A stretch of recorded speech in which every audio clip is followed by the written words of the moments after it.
My name is Manisha Singh, Assistant Professor in Department of Food and Biotechnology in Faculty of Agriculture and Veterinary Sciences.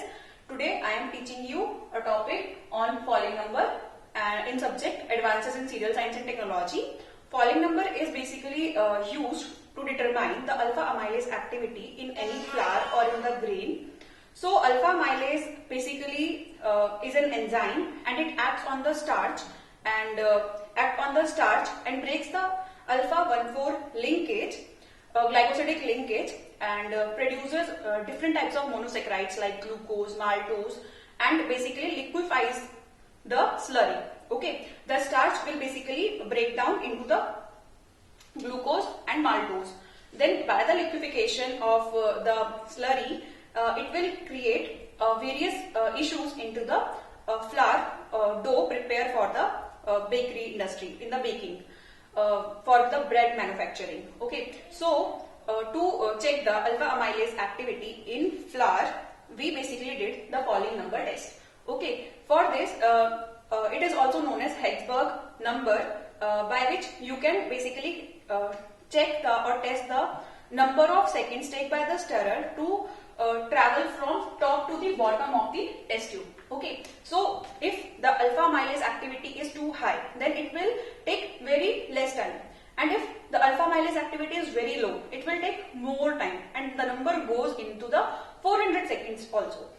But if it is optimum, then the number may be 250 seconds. Then the alpha amylase activity depends upon various factors.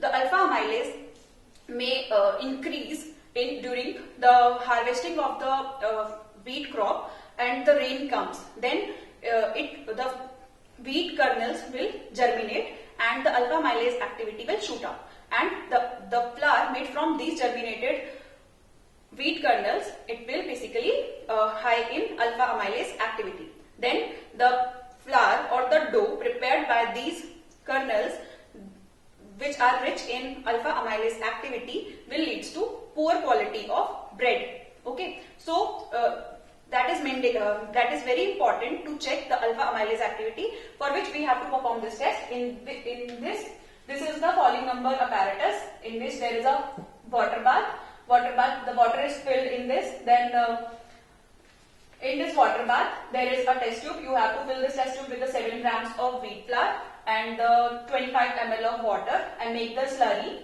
And this stirrer is placed into this test tube and then fixed into this apparatus. That stirrer will move from top to bottom, and the time taken by the stirrer to travel from top to bottom is known as the falling number. Okay, and this is basically comes in the seconds. Okay, so if the number is 62, then the high alpha amylase activity, and if the number is 250, then optimum alpha amylase activity, and if the number is 400, then the alpha amylase activity is very low. And if you prepare bread from the 251, the bread loaf is very high, and the desirable quality of bread will be prepared.